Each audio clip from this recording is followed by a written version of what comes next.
Welcome to the Tapestry of Life. I am Dr. Pascal Scoles, Professor of Behavioral Health and Human Services, Community College of Philadelphia. Today's topic is sex workers, sex trade, and health. Issues of reproductive justice and access to health care, especially for people engaged in the sex trade, present many behavioral health challenges. To discuss this topic today, I want to welcome back my co-host, Rene Norris-Jones, and my two very special guests, Lindsay Roth, Executive Director of Project SAFE, which provides direct services to women working in street economies, many of whom are impacted by the sex trade, and Sharron Cooks, sex worker, activist, and advocate, former adult film actress, and former president of the Gay and Straight Alliance at Community College of Philadelphia, and a graduate of Community College of Philadelphia. This is kind of an interesting topic. We've kind of started one of these topics many months ago, but in the conversations that I've had with everyone this morning before the show, this is a kind of a much more interesting scenario than just talking about sex in the city, so to speak. I don't want to necessarily reference a show, but so I was wondering who wanted to kind of like maybe start with a kind of a statement or something. I wonder if I could start with community college, see? Well, I can definitely begin the conversation. I created an organization called Making Our Lives Easier, LLC. What prompted me to create my organization is because I wanted to advocate for equality.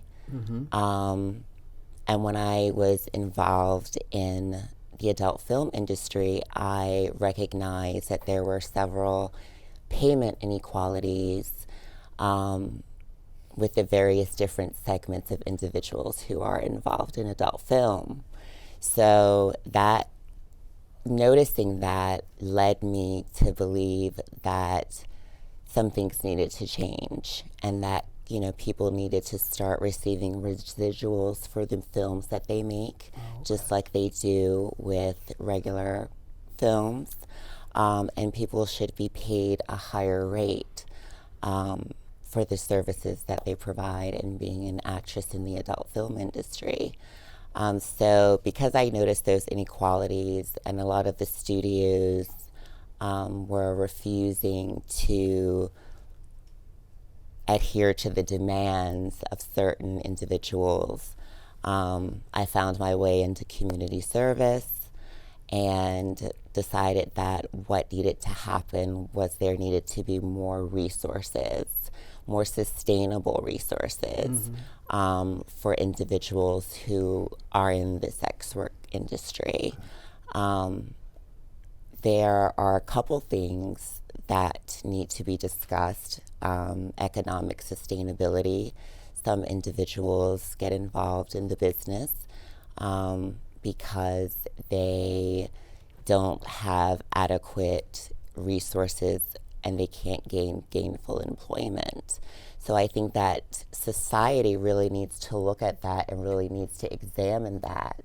And there are other individuals who enjoy performing in front of the camera, and they enjoy celebrating their bodies, and they enjoy celebrating their sexuality, and I think that that also needs to be recognized as well. Sure. There's a lot of social stigmas that surround people who are in the sex work industry, and part of what my organization does, along with a lot of other things, is help combat those misconceptions and those stereotypes that are surrounded by individuals who, are currently involved in the sex work industry, who are currently, who are formerly involved in the sex work industry. When you say, do you mind explaining a little bit what you mean by social stigma? Stigma, just as for a discussion, is a very serious topic, even around recovery and other transformative issues going on. But specifically, when you say it's a social stigma, I understand. I don't know if the audience understands what you mean when you say social stigma. Well, for the audience out there, I think just generally in American culture, people aren't necessarily comfortable with talking about sex. I think sex is a topic that a lot of people shy away from. I mean, look at teen pregnancy rates, for instance. That's a perfect example. So because our culture is not embracing sexuality and not openly discussing sexuality, just sex as a topic in itself Is a problem. is, yes. Yeah. And then depending on what someone's sexual interests are, that also can be something that's problematic. I took a class with Dr. Berger called The Philosophy of Sex and Love, and we discussed issues here at Community, actually. And we discussed those types of issues, you know, what is perversion, what one person likes, another person may not like, but what I would like to allow the audience to know is that it's all about preferences and what people prefer. And it seems like in America that preference is something that's, it's not our choice, it's what's put upon us, that a man should be with a woman and you should be this and you should have a kid by that age, so. Exactly. And you should only have, you know, sex in missionary style, but there are and if you're not doing that, there is, as we were talking about before, these negative connotations that you have some sort of abnormal sexuality, and that's not necessarily the case. As opposed to just seeing it as a way of exploring your body and life. And Exactly. you know, it kind of makes. I'm sure the four of us, it makes a lot of sense, but for some reason, it doesn't seem to make sense to a group of people out there that seem to control the media and how they stigmatize the whole cultural experience of sexual preference, sexual activity, trafficking, and it historically just. I was just going to say, it takes me back, I was born in the late 50s, but it took me back to that whole image of 50s, and there was no premarital, no one had sex before they were married, you know, wink wink. No one had sex before a certain age. There was no teen pregnancy. You know, there were no gay people. You know, none of these things existed. So I think from a historical viewpoint, we've come a long way, but we still haven't come. We haven't even kind of bridged the midpoint. Well, and I'd like to add to this because I really thank Sharron for inviting this sort of like economic perspective to what a subject that really gets a sort of moralizing treatment or moralizing lens. And it's not just about preferences, but it's about choices and constrained choices. So when we see different sexual behaviors, especially when it comes to the sex trade, it's not, some people do love their work and voluntarily go into it, but some people are really cut out of other economies or have reasons that they are sort of pushed into this specific trade or economy.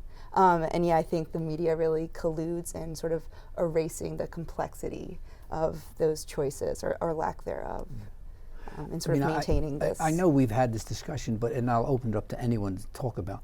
When you say sex workers, what encompasses that term, sex work? I mean, I know we kind of have a good sense of it, but when you say sex workers, I mean, some people think, oh, we're talking maybe about prostitutes, or hey, we're talking only about X. I'm wondering, when you as professionals talk about, what do you mean by sex workers? Well, it's a term that was coined in the 1970s from Carol Lee, also goes by Scarlet Harlot.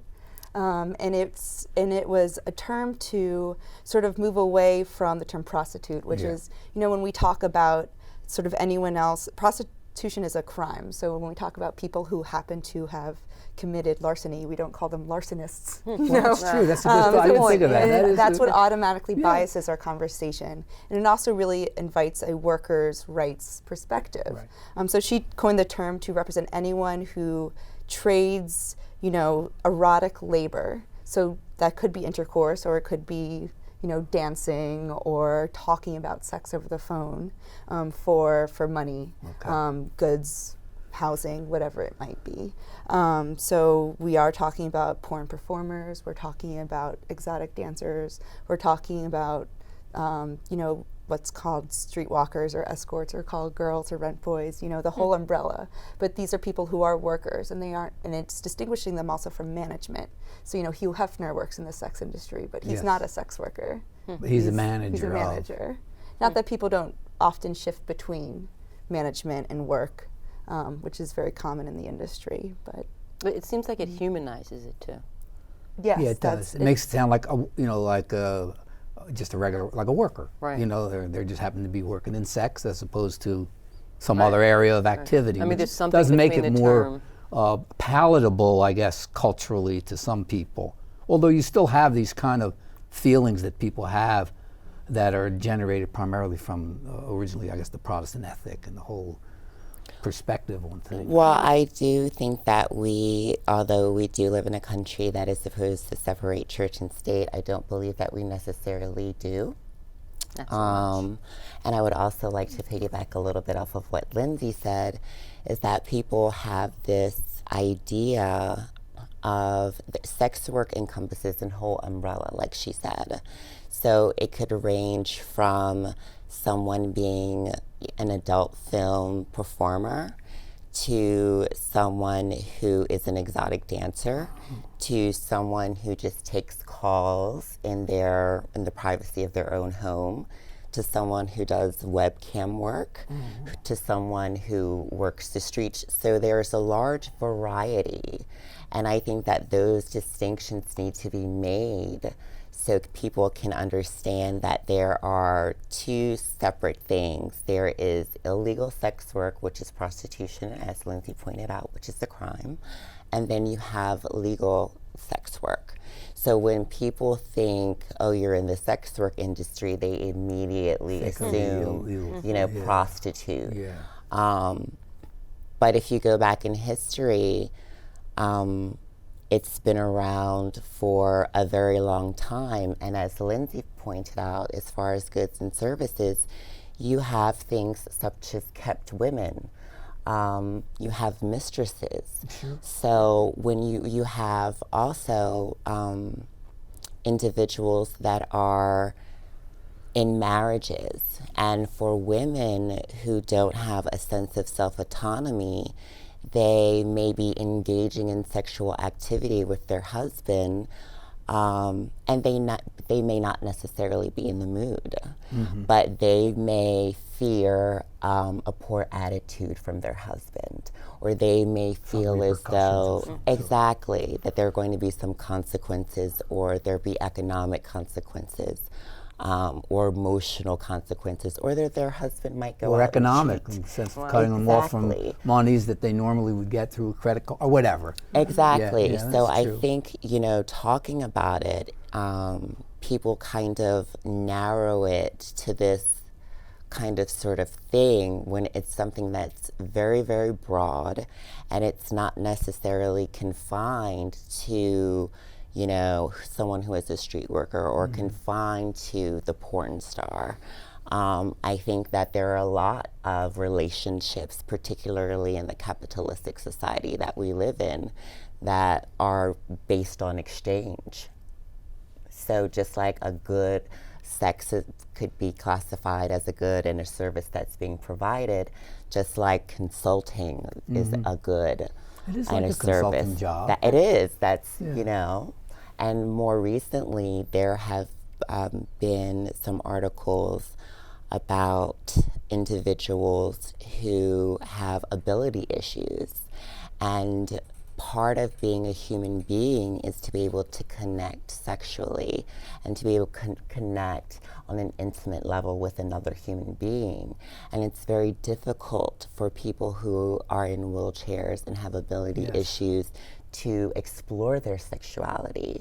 So it has come to light for a lot of people that there should be a service that's provided for those people because they are not experiencing life in a full way. As you were talking, I do distinctly remember, and maybe you can correct me if there are a group of sex therapists that are like sex, they're surrogate. They actually help people find their sexuality, and they actually they're called therapists. I mean, I've heard that term. Yes. I wasn't sure Sexual what it meant. surrogates. sexual surrogates. That's the word. I mean, they also have their own sort of liminal legality in the Yes. United States, and they become entrenched in sort of these debates about their own right to work and the legitimacy of their profession, which I think goes back to this discussion of sort of moralizing work and also touch and what's a valued part of the life experience and what's marginalized. Absolutely. Yeah. So is the sex therapist, I'm assuming that they distance themselves from describing themselves as part of the sex industry, sex trade, the sex therapist? I've seen interesting articles. I've seen outsiders looking in and thinking that they are a part of the sex industry and then normalize the sex industry, which, personally I think is a fine thing, because I think the sex industry, like in any industry, is a job market that can certainly be exploitative, but usually is empowering. But it's hard to speak for the whole industry. It definitely can be a very empowering experience. And it also just, it bothers me a little bit that society is so hypocritical when it is over $1 billion industry and everyone watches pornography, everyone engages in sex, but people who actually own it, and people who are actually very transparent about it and very honest about it are looked at differently when, Hustler magazine, Hugh Hefner, as Lindsay mentioned, the Playboy Mansion, all of these things seem very normalized. Harry Flint, Penthouse magazine, the list can go on and on. So as you mentioned that, I'm thinking, and it's legal in Vegas, and then it takes me to, this is way left, marijuana, where in certain states it's legal, and you have medical marijuana. So kind of both of those industries, it's something that happens in the real world that we don't talk about. And I've always been pro a woman's right to sell her body. That's her body. But when you were saying the Hugh Hefner and the Playboy and all those things that are part of normal society, you can go to Vegas and it's legal, but then every place else it's... Well, I had Diana Russell for English 102 here, and my research paper was on the decriminalization and legalization of prostitution. And part of the case study that I utilized in that paper was Nevada. Now, it's not actually legal in Las Vegas, but there are counties in Nevada where it is legal. And I compared those counties where it is legal in Nevada to places where it was not legal, and looked at some of the mechanisms that they utilize to reduce the harm and to reduce the risk of the individual that was engaging in sex work. And I think if those policies were adopted in a lot of other places, then people are independent contractors. We get more empowerment, as Lindsay said. We get more safety. We reduce the harm and the risks. A lot of times, individuals, whether they're male or female or part of the LGBT community, who just so happen to be engaged in sex work, if they are a victim of violence, it's not necessarily the police that they can go to feel protected. So I think by creating mechanisms in society that help reduce people's harm and their risk of violence, that doesn't make people who are in the sex industry vulnerable to certain types of, brutalizing and And I want victimizing to things. add to that. I'm sorry to. Sure, cut you go off. ahead. But first, I want to push back on some of the entrenched language around sex work. Like you mentioned, women selling their bodies. But when you're engaging in a transaction, you sell a specific service for a Right. period for Okay. a payment. Okay. I've never sold my body to anyone. Right. Okay. Okay. And I think it's Okay. important to acknowledge that that autonomy that's always there, even in sort of Okay. circumstantial Right. work. Okay.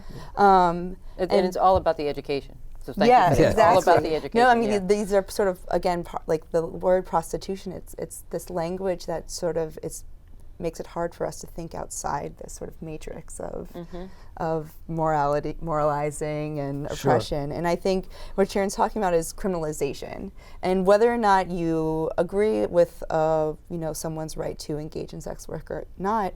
What has become clear in the war on drugs, as is sort of as we're seeing in sort of this war against sex work or sexual exploitation, is that criminalization is far more disastrous than these underground economies.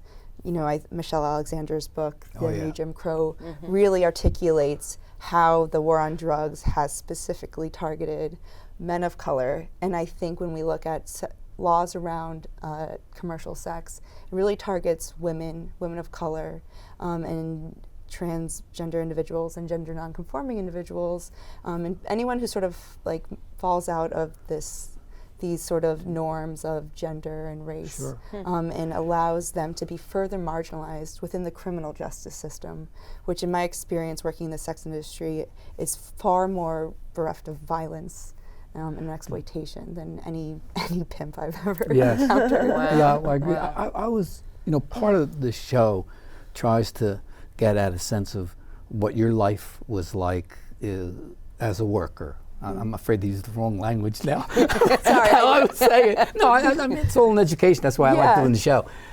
So if you feel comfortable, can you talk a little bit about how you got introduced to this experience and why you saw it as a very positive experience and how you moved from there to where you are today? I think the audience would appreciate that glimpse into your life, which I think is always very helpful in the sense of helping people understand the concerns. Yeah, I think that's a great question. I think the show you mentioned before, the show you did was kind of where they were at Yeah. that point, and maybe a little bit how they got into it. But I think it's Yeah. interesting to come full circle to where you are now. Like, if you don't mind, were you 12, 13, 15, 18? I mean, what? Well, I was, I think, 23. Okay. You don't look more than 23 now. Well, thank you very much. I appreciate that, very much so. And a girlfriend of mine had done some, she was just doing some erotic photography. Okay. And there was a model who was supposed to, my girlfriend was very close with the director, and he had called her and said, I had a model who was going to come in and do a shoot for me, and they, just didn't show up and they flaked out. So she was like, I was wondering if you were, interested in doing some erotic photography. And I was like, that sounds interesting. I'm, comfortable with my body. I like being in front of the camera, so why not? So I spoke with the director. I spoke with the producer. We came to terms that were comfortable with me. I felt very comfortable in doing it. It was a great experience. It paid well. And Jen, after, do you mind asking, what is the pay rate? Just so people would wonder, what does that mean? well, I mean, it depends on the studio and who you're working for. Oh, okay. I've worked for really great studios that have flown me from one side of the country to the other, that have built their own sets. They were from the United Kingdom. They had a studio that was set up in San Francisco, California. This is an organization, a company that made $12.1 million. So we're not talking, you know, a days in, yeah. you know, I have this kind of video camera sort of thing. There was a production crew of staff, like there's a production crew here. They were really into the BDSM kind of sort of twist, bondage and sadomasochism for all of the individuals who are watching who don't necessarily know what those acronyms are for. So it wasn't necessarily always about the sex, but it was about the set design. It was about the clothing. It was also about the toys, like the whips, the floggers, things of that nature. So there were makeup artists there. So from my experience, I haven't done a film in over 6 years. You know, I've moved on into a different period of my life, but for the duration of my experience, it was How just long? like Couple of years, or a year, or 6 months? probably about 7-8 years. Oh, okay. And I worked for various different studios that are very, very big in the industry. You know, you have the AVN Awards, which is huge. So a lot of the companies that I have worked for have been really, really great companies. I think that I would have liked to get more out of the experience as far as residuals, but you have commercial films that are made in which actors and actresses get just paid one large lump sum of fee. Keira Knightley, for instance, when she did Pirates of the Caribbean for the first time, she got paid one lump sum. There was no residuals, like that was her contract when the movie was done. Sure. So when you look at it from a relational point of view, the only distinction, a lot of people, I like to call them coworkers that I used to have, you know, the difference is Halle Berry did Monsters Ball, and there was a 15-minute sex scene. The only difference between, you know, an actress that works in the adult industry field is that we just have longer sex scenes. That's a nice way of putting it, actually. You had mentioned like a bonding, etc. A bondage rather, etc., etc. Because the audience might not be familiar, either one of you, could you explain what those terms mean? From at least your perspective. There's everything is in degrees, and there's a varying range. Okay. You can be with a partner that you trust in a very exclusive relationship, and you could want to spice up your sex life, or you know, a married couple might want to spice up their sex life.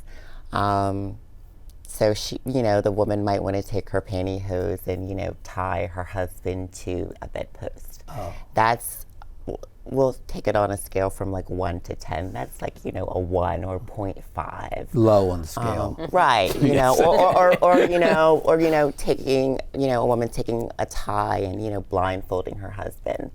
You know, or things of that nature. So those are, you know, it's bondage. But there are degrees of bondage. And then there's degrees. Yeah, so that's like, you know, a 1. You know, it's an activity that one might engage in to spice up their sex life. And then you have a number 10 to people who are very engrossed in their sexual fetish, and they are willing volunteers, and they have a contract with their individual. So you have, you know, someone who is dominant and someone who is submissive. They have a mutual reciprocal understanding. They're both willing participants with voluntary informed consent with no coercion or threats. Mm-hmm. And they engage in what is lifestyle bondage and sadomasochism, and for them, that works. And just like there are individuals who share household responsibilities, a man may, you know, pay the mortgage, the wife may pay the utility bills and he might go shopping, she cooks the food. I think it's all relational. And when you draw those relations to people, they can really relate and they don't think that, it's so far out there. If you talk to some people, having sex on a kitchen table is way out there. They would never do that. So I think it's just basically about what an individual's personal choice is and who they decide to engage in those activities with. Yeah, and although we tend to identify it as though it's in the sex worker area, that could be a fairly normal event for someone who's like, with each other. Yes. And they want to engage in different kinds of activities, and they're Absolutely. mutually consenting, that way in the sense that, but when you put it in the realm of payment, I guess, it takes on a different, but the event is a fairly normal event in some relationships. Absolutely. I mean, it's a normal event anyway, but I didn't mean it that way. Yeah. Right. But don't you know what I mean? Yeah, It's sure. kind of, if you couch it in a certain way, it looks more sinister almost, culturally. But it isn't. It could be just a normal, relationship that you have with someone. Right, Would you it- think? Right, I'm sorry, and I think that not only that, but people use pornography in their Yeah. normal relationship. But I guess outside of that, they look at the industry with the turned up nose, but they can walk them into their bedroom, into their home, That's, yes. in the relationships. Yes. I'm sorry, go ahead. Oh, and well, I think this is also a really good place to acknowledge that people in the sex industry are professionals. It's a joke, but I've never worked in that aspect of the field, but I am infinitely impressed with the skill set of pro doms or pro subs or switches, as they're called. And Could you people who explain those perform, for and the audience? That's just professional dominatrix, professional submissives, or people who switch between both roles. Okay. And people who are practitioners in providing this service that I think since 50 Shades of Grey, more and more people are interested in bringing this type of behavior into their personal life. But there's a group of providers who are very well trained and can practice this and sort of share these skills. So it's And I'm glad that you brought up 50 Shades of Grey, because that is a perfect example of, everyone, this book series, this movie has become widely popular, but no one looks at the young lady as a prostitute, and no one looks at the billionaire as a John. Right. But in all actuality, she is, consenting. Sure. She's consenting to engaging in certain sexual activities with this man, and in exchange for these exotic vacations, Yes. for these luxury it's payment. items. So, yeah.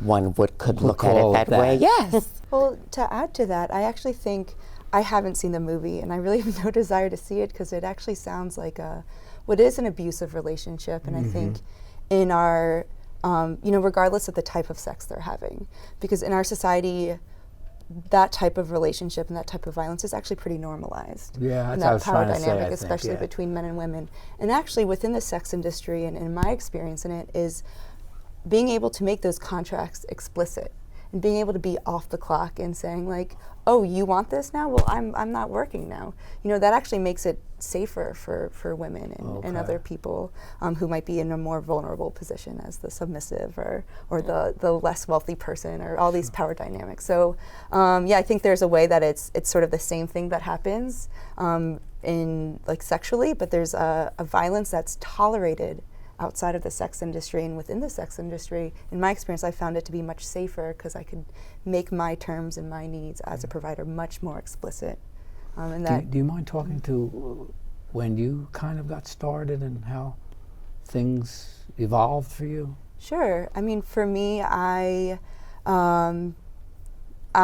found at a younger age that just as a woman, I could use my sexuality to get stuff that I wanted. And I was introduced to drugs and alcohol at a pretty young age, and would sort of exchange sort of sex or sexual favors or flirting for access to those things.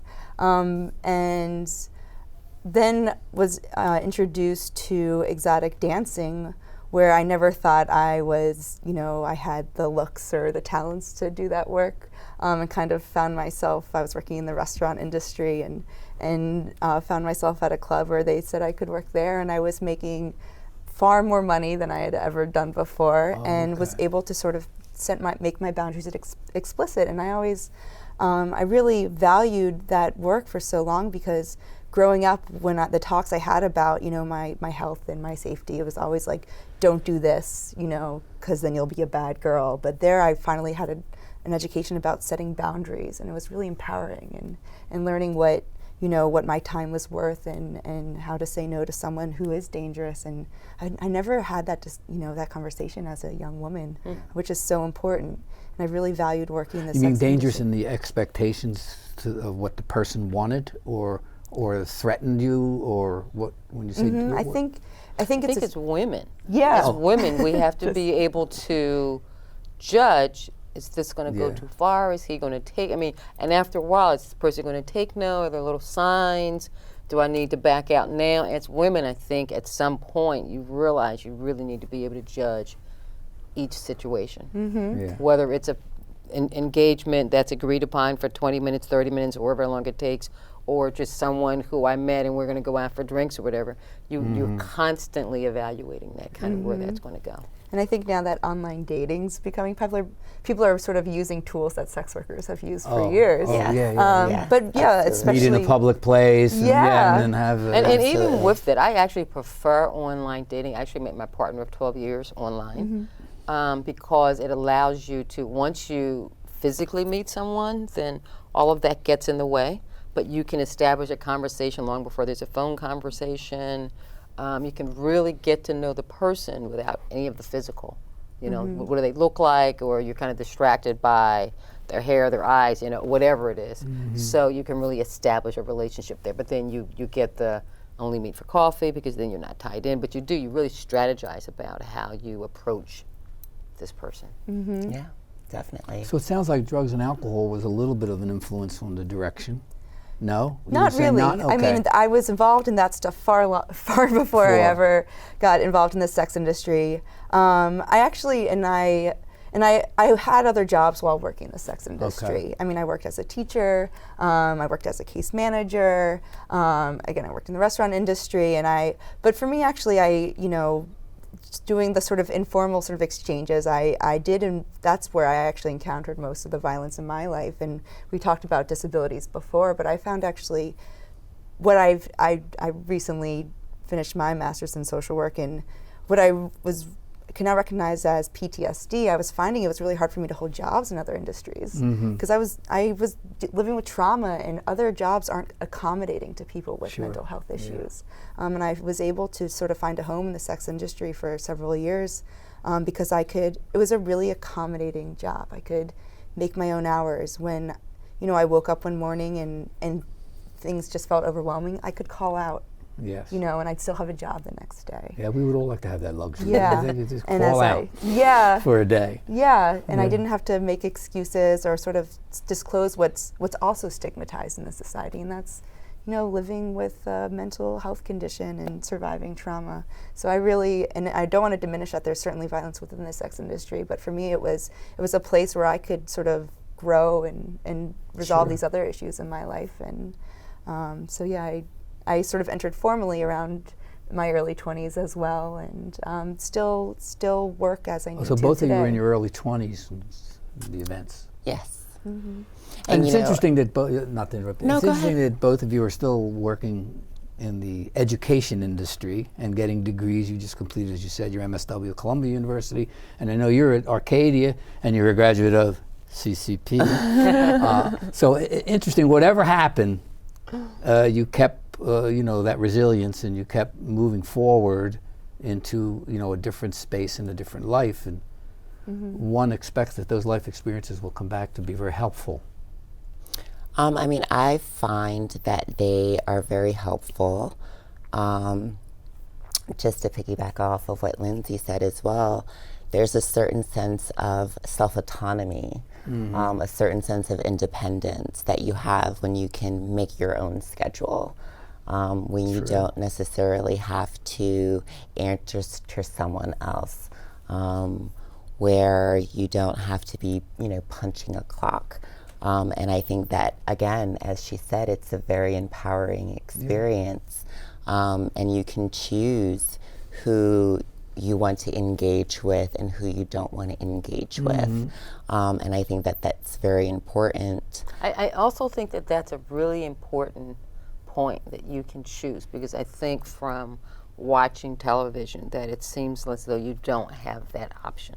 So I just wanted to go back and just kind of highlight what you just said, that you can choose who you engage with and who you don't engage with. What's interesting in that statement, if we just separate it from sex work, is that everyone would love to have a job where those events could occur, in which you can wake up and say, well, I don't think I'm going to go in today. Oh, no, I'm not going to deal with this person. Oh, no, I want to do.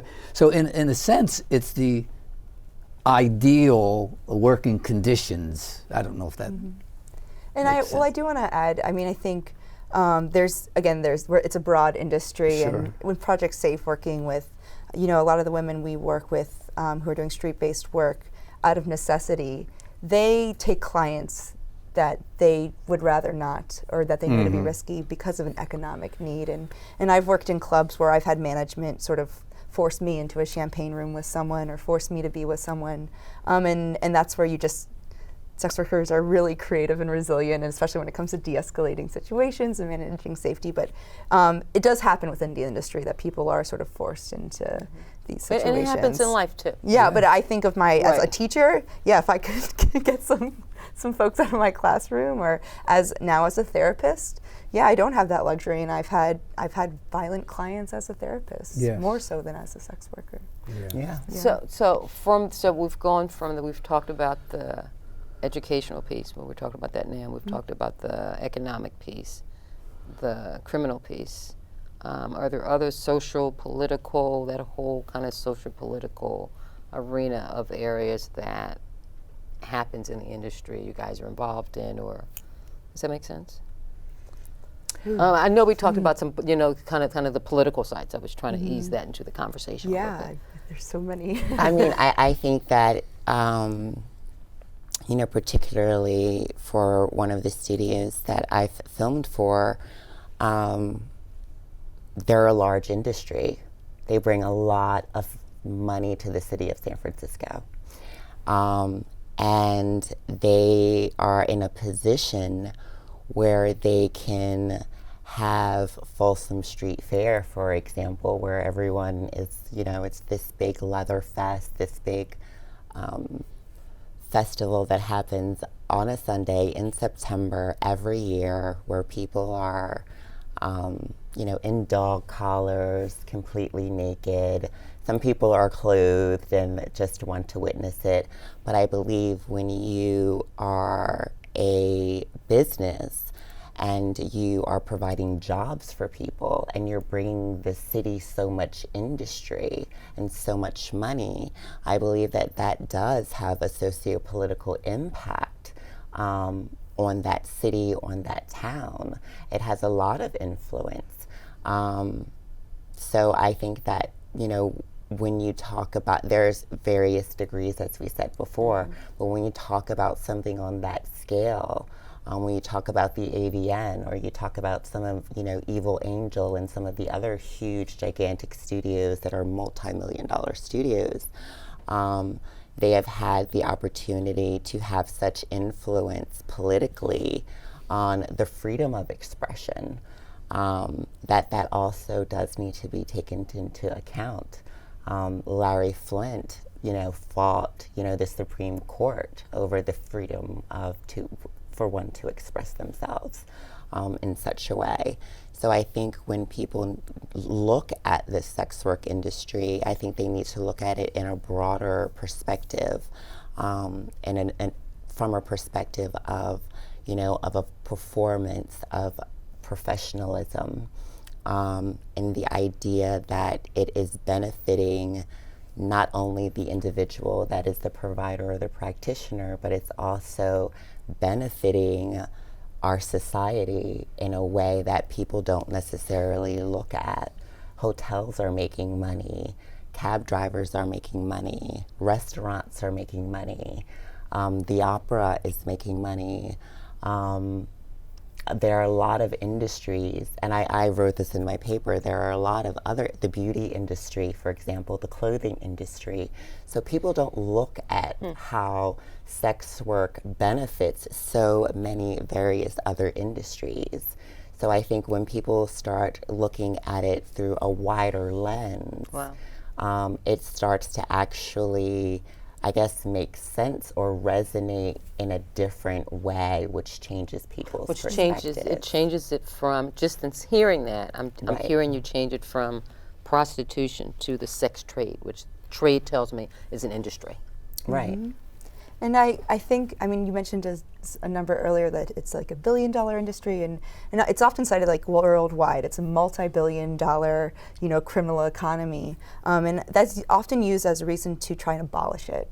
But to me, what that shows is there's like an articulated desire for these services, and yeah, they're jobs for people, and especially again in this context of mass incarceration, where a lot of the women I work with, they are not getting jobs anywhere else because they have charges, and in a country with a really sort of oppressive immigration policy, this is for migrant workers, this is another opportunity to make money and reinvest in their community. And again, and this industry touches other non-criminalized industries, and I think it's important to acknowledge assuming that there's a certain amount of freedom and a certain amount of money, that's you wouldn't normally be able to kind of accrue working in any other kind of industry.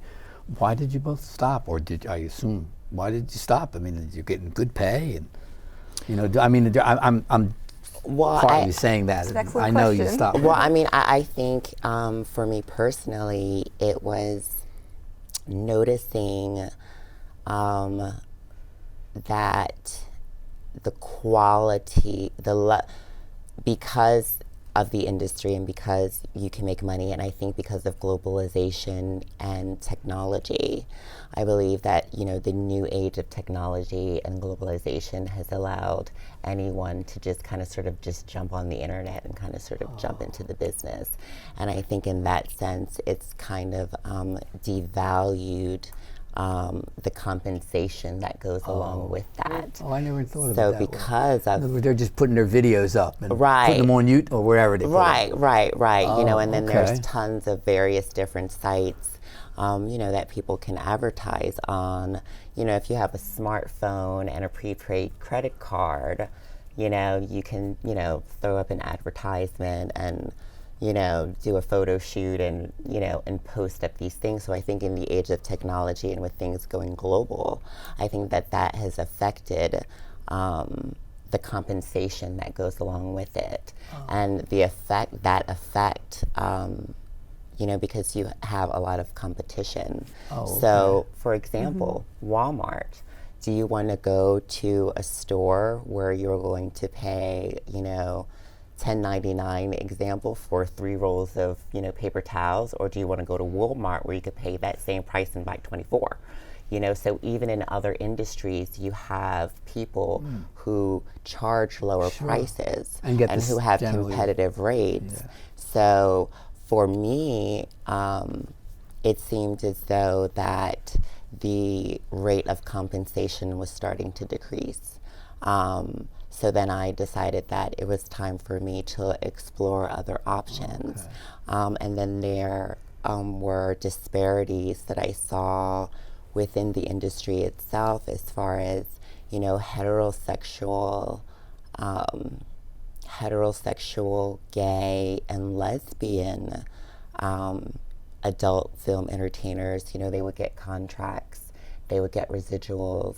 But then you would have your transsexual or transgendered adult film stars that weren't getting any residuals, that weren't getting any contracts, that weren't even allowed to take the stage when they had gotten the honor of winning an AVN award.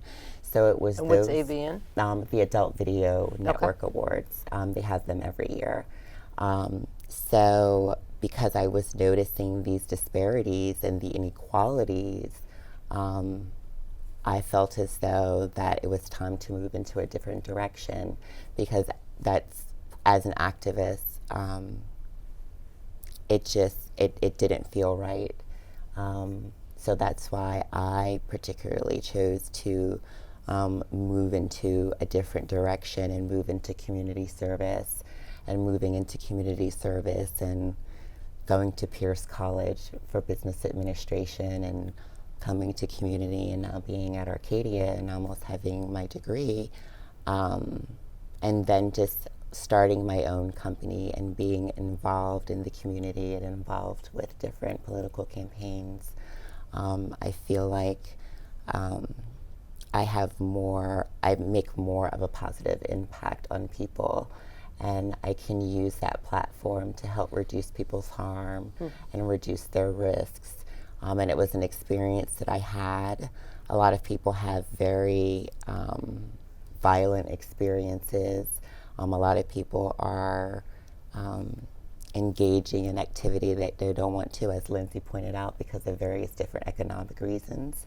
So having experienced, from pole dancing to phone sex to webcam, mostly every facet of the industry I've experienced, and then just growing and maturing. And then it was Dr. Berger's philosophy of sex and love class that really, I started to re-examine a lot of the things. But it was really the gross economic inequalities for one group of people versus another group of people that made me realize that I should start segueing out. And it was always something that I never imagined myself doing all my life. I think sometimes you come up with a plan and you want to do things, and you want to go to school, and you want to have a quality of life, and you want to finance that in such a way. So I think a lot of times, people do get into the industry and get caught up in the industry, and then some people get into the industry with a very distinct plan. I'm going to do this for this long, I'm going to save this amount of money, I'm going to obtain these things, and then I'm going to move into a different direction, and then they transition. You do And hear that's that what I one. I've did. heard that one from people. Does this make any sense to you, Lindsay? Yeah, it really resonates with me. I mean, I think it's an economy, and in capitalism, the people who will do the most for the least wage will always, tend to get more work. And I think, recognizing because of criminalization and stigma, teachers have a union, or other workers are able to sort of set a minimum wage, and that's something that almost every facet of the sex industry, even legal facets, have been excluded from. So yeah, it's working in the industry. There's constant need to be competitive, and that's either lowering your rates or developing a specialty. And it's work. It's exhausting, and it's not an informal labor at all. Right. And so, sorry to go interrupt you. ahead. So when you going back to the globalization piece, when you have people coming from very poor countries, the Philippines, Malaysia, they come over here to America, and because the dollar amount there is so low, they come to America, Make a lot of and money. you can make, $50 could feed their family. A lot of them are taking care of their families who live in very, very poor conditions, and I don't think that people really look at that either, that a lot of people who are in the sex work industry are taking care of their whole family, their parents, their grandparents, their brothers children. and sisters, Yeah, that's children, so I don't think that people really, they have all of these judgments and preconceived notions, but people are trying to survive, and they are taking care of other people. It's not as selfish as it appears on the surface.